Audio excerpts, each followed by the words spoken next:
Creative ಪುಸ್ತಕ ಮನೆ ವತಿಯಿಂದ ಆಯೋಜಿಸಿರುವ ಕ್ರಿಯೇಟಿವ್ ಪುಸ್ತಕ ಧಾರೆ 3 ಕಾರ್ಯಕ್ರಮಗಳು ಜುಲೈ 19ರಂದು ನಡೆಯಲಿದ್ದು ವಿವಿಧ ಲೇಖಕರ 25 ಕನ್ನಡ ಕೃತಿಗಳು ಲೋಕಾರ್ಪಣೆಗೊಳ್ಳಲಿದೆ ಅಂತ ಕ್ರಿಯೇಟಿವ್ ಶಿಕ್ಷಣ ಸಂಸ್ಥೆ ಸ್ಥಾಪಕರಾದ ಅಶ್ವಥ್ ಎಸ್ಎಲ್ ತಿಳಿಸಿದ್ದಾರೆ. ಕಾರ್ಕಳದಲ್ಲಿ ಸುದ್ದಿಗೋಷ್ಠಿಯಲ್ಲಿ ಮಾತನಾಡಿದ ಅವರು, ಕಳೆದ 3 ವರ್ಷಗಳಿಂದ ಕ್ರಿಯೇಟಿವ್ ಪುಸ್ತಕ ಮನೆ ಕನ್ನಡ ಸಾಹಿತ್ಯದ ಶ್ರೇಷ್ಠ ಕೃತಿಗಳ ಪ್ರಕಟಣೆ ಹಾಗೂ ನಾಡಿನ ಸಾಹಿತಿಗಳು, ಬರಹಗಾರರು, ಚಿಂತಕರು ಮತ್ತು ಸಾಹಿತ್ಯ ಆಸಕ್ತರು ಒಂದೇ ವೇದಿಕೆಯಲ್ಲಿ ಒಗ್ಗೂಡಿಸುವ ಕಾರ್ಯ ನಡೆಸಿಕೊಂಡು ಬಂದಿದೆ. ಅವರ ಮುಂದುವರಿದ ಭಾಗವಾಗಿ ಈ ವರ್ಷದ 3ನೇ ಆವೃತ್ತಿಯ ಕಾರ್ಯಕ್ರಮವು ಹಮ್ಮಿಕೊಳ್ಳಲಾಗಿದೆ ಎಂದು ಹೇಳಿದರು. ವಿಶೇಷವಾಗಿ ಪುಸ್ತಕವನ್ನ ಪ್ರಕಟಿಸತಕ್ಕಂಥ ಕೆಲಸ ಹಾಗೆ ಪುಸ್ತಕವನ್ನ ಅತ್ಯಂತ ಸುಲಭವಾಗಿ ಓದುಗರಿಗೆ ತಲುಪಿಸುವಂತ ಕೆಲಸದಲ್ಲಿ ಬಹಳಷ್ಟು ಕ್ರಿಯಾಶೀಲ ಕೆಲಸ ಮಾಡ್ತಾ ಇದೆ.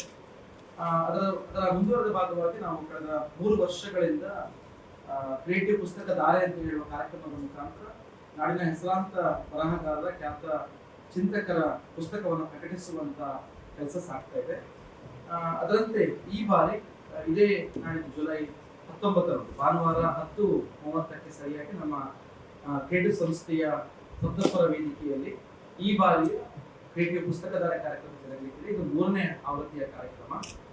ಕ್ರಿಯೇಟಿವ್ ಪುಸ್ತಕಧಾರೆ ಕಾರ್ಯಕ್ರಮದಲ್ಲಿ ಈ ಬಾರಿ ವಿಶೇಷ ಅತಿಥಿಯಾಗಿ ನಾಡಿನ ಖ್ಯಾತ ಪತ್ರಕರ್ತರು ಆಗಿರ್ತಕ್ಕಂಥ ಸುವರ್ಣ ನ್ಯೂಸ್ ಮಾಧ್ಯಮದ ಮುಖ್ಯ ಸಂಪಾದಕರಾಗಿರ್ತಕ್ಕಂಥ ಅಜಿತ್ ಹನುಮಕ್ಕನ್ ಅವರು ಭಾಗಿಯಾಗ್ತಾ ಇದ್ದಾರೆ. ಅವರು ವಿದ್ಯಾರ್ಥಿಗಳೊಡನೆ ಈ ಸಾಹಿತ್ಯ, ಮಾಧ್ಯಮ ಹಾಗೂ ಯುವ ಶಕ್ತಿಯ ಕುರಿತು ರಾಷ್ಟ್ರೀಯತೆಯ ಹೊಸ ಆಯಾಮಗಳ ಬಗ್ಗೆ ಚರ್ಚೆ ಮಾಡಲಿಕ್ಕಿದ್ದಾರೆ. ಪುಸ್ತಕವನ್ನು ಬಿಡುಗಡೆಗೊಳಿಸಿ ಮಾತನಾಡಲಿಕ್ಕಿದ್ದಾರೆ.